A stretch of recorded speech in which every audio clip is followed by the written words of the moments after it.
It's game day, ladies and gentlemen. A short week. And of course, they got to bring out the rivalry jerseys tonight for the division matchup between the Patriots and the New York Jets. And you see right there, the Patriots are minus 13. It's been battling between minus 12.5 and minus 13. But the Patriots are supposed to win this game. But what we've seen from the last couple of division matchups and on Thursday Night Football, that is not always the case. It seems like most of the division matchups on a short week are always close. Last week, we saw the Raiders and the Broncos are 8-2. The Raiders are one of the worst teams in football, and we saw how close that game was. So it's a short week. You can't really specifically overlook these types of games. But I'm not overlooking any games. I'm ready for tonight's game, and we will be live at 7 p.m. Eastern Time for Patriots versus Jets. You're not going to want to miss our watch party, so make sure you hit that sub button. Make sure you also turn your bell notifications on so you know exactly when we go live. So let's talk about the Jets for a little bit. And surprisingly, they're on a little bit of a hot streak. They're riding the wave. They beat the Bengals on a Breece Hall touchdown throw. And then they had the bye week, and we didn't really know who was going to be the quarterback. Well, they go up against the Browns, and next thing you know, guess what? They beat the Browns. The Browns are one of the worst teams in football, which I get. I understand that they're one of the worst teams, but any game, any given Sunday, it happens. And so far this season, well, besides the last 2 weeks, they've looked like the joke of the NFL season. You barely lose to the Steelers. You get blown out by the Bills. The Buccaneers, it's a close game. Dolphins are the Dolphins. You lose to the Cowboys, who absolutely have no defense. You barely lose to the Broncos, barely lose to the Panthers. And then the last 2 weeks. So the last 4 weeks of the season, you have to think, well, guess what? This is going to be a little competitive matchup between because they've been in most of their games the last 4 weeks. And I know the Jets suck. They're one of the worst teams in football. They're not Titans bad or Saints bad, but they're one of the worst teams. And you got to remember, short week, divisional matchup, and they always take this game seriously. Jets fans hate Patriots fans. We hate the Jets. They hate us. And in the last 5 matchups, it's been pretty close.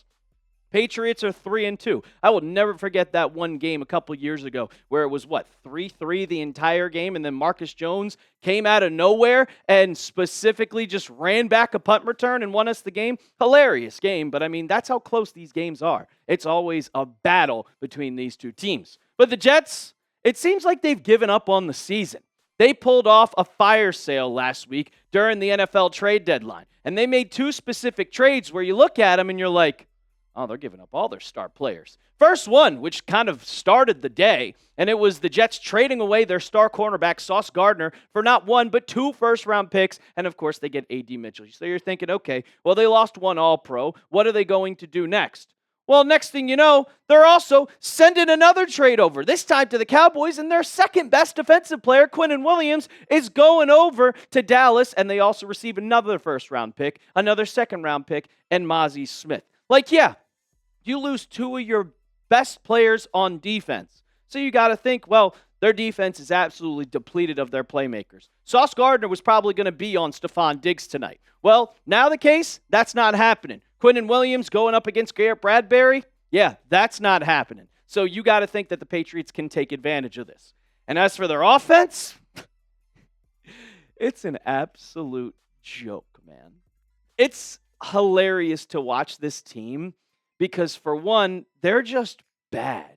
Their offense is one of the worst I've ever seen. And they have an all-pro running back, which I would have loved to trade for Breece Hall. And we saw the Diana Rossini report that the Jets were taking calls on Breece Hall with divisional opponents. And they said, we're not going to do that. But 28th in yards per game, 32nd in passing yards per game, 141 in rushing yards per game. Well, guess what? The Patriots have the best run defense in the NFL. Their points per game is pretty bad. And third down, they can't convert third downs to save their life. But let's talk about the passing yards. They're 32nd, 140 yards per game. Justin Fields just can't throw the ball. He is bad, people. He is awful. He can run the ball. He's athletic as hell. But when it comes to passing, he sucks. Here's his passing chart, if you look at it, from last week against the Cleveland Browns. Make note, they won this game. 6 for 11 for 54 yards, a touchdown and an interception. But look at those throws. None of them are beyond 10 yards of the line of scrimmage. And that's 54 yards? Yeah, they also had a 40-yard screen pass to Breece Hall. So go back to that, take that away, and Justin Fields has completed no passes. So I'm not expecting anything to happen with this passing game. But of course, we know the Patriots. They let up a lot of yards in the passing game. It's that bend, don't break type of defense. So you just can't have a letdown.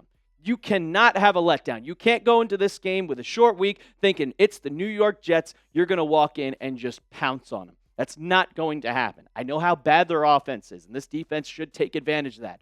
But it's still the New York Jets, and it's a division game, and I think they're going to come in and try to play spoiler. Let me know who you got down in the comments. All you New Englands, get those NEs down in the chat right now. We got a Jets channel here at Chat Sports, so if you're watching this, appreciate the view, but if you want a bias preview towards the Jets, I guess, go turn into the Jets report. But if you want to go and comment, I guess you can go comment NYJ. But I want to see all those NEs down in the chat. Coming up, talking about the injuries, and there's 2 specific injuries for the New York Jets and a couple for the Patriots that will impact tonight's game. But before we go and do that, I got to tell you about our sponsor of today's show, and that is PrizePicks. The hard-hitting football action is even better with PrizePicks. The weather might be changing, but the feeling of being right never gets old. So keep the season rolling on PrizePicks by getting $50 instantly in lineups when you play your first $5. PrizePicks is simple to play. Just pick more or less on 2 to 6 player stat projections, and if you get your picks right, you could cash in. PrizePicks invented the flex play, which means you can still cash out if your lineup isn't perfect. You could double your money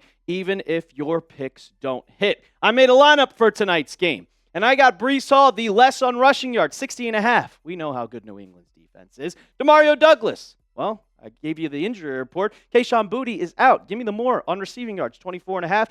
And I also think this game's going to not be close. I think Drake May's not going to have a big game because he's not going to play most of the fourth quarter. Give me the less on his passing yards at 240.5. You can make a lineup just like that one when you download the app today and use code CLNS to get $50 in lineups after you play your first $5 lineup. That's code CLNS to get $50 in lineups after you play your first $5 lineup.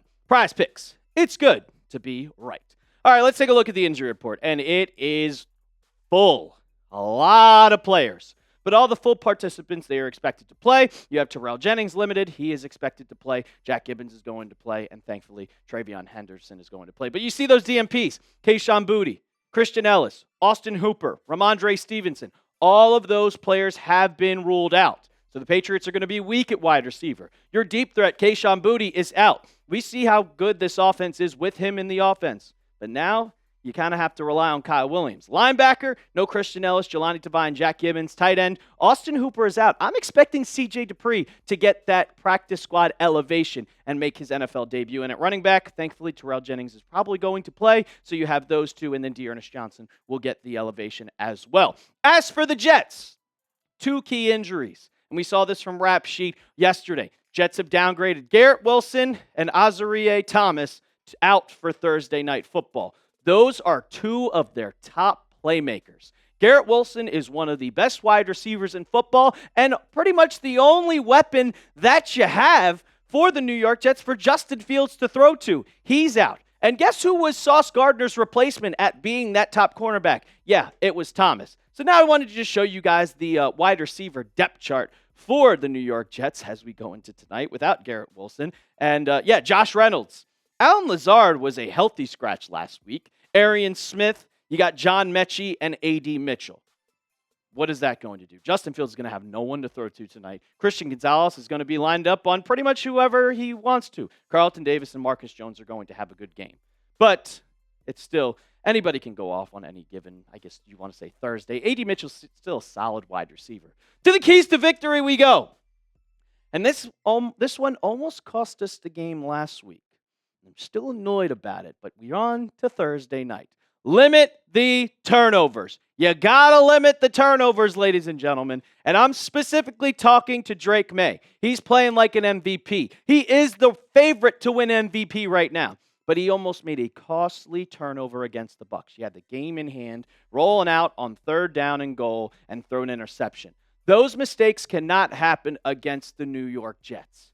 You cannot throw interceptions. You cannot fumble the ball. That just cannot happen against this team. And if you make those mistakes, The turnovers are going to cost you. You cannot have those points off of turnovers. That just cannot happen. But I'm expecting, like Drake May made the mistake against the Falcons 2 weeks ago and only had one hand on the ball, and that's why he fumbled, gave him back. Well, the next week, he had two hands on the ball. So this week, I'm expecting him to fix those mistakes and run out, just throw the ball away. Second key to victory, involve Kyle Williams. He didn't get much time last week. He didn't get many throws to him, but you are once again out Kayshon. You do not have Kayshon Boutte, and you need someone to take the top off the defense. Matt Collins played an incredible game, over 100 yards receiving.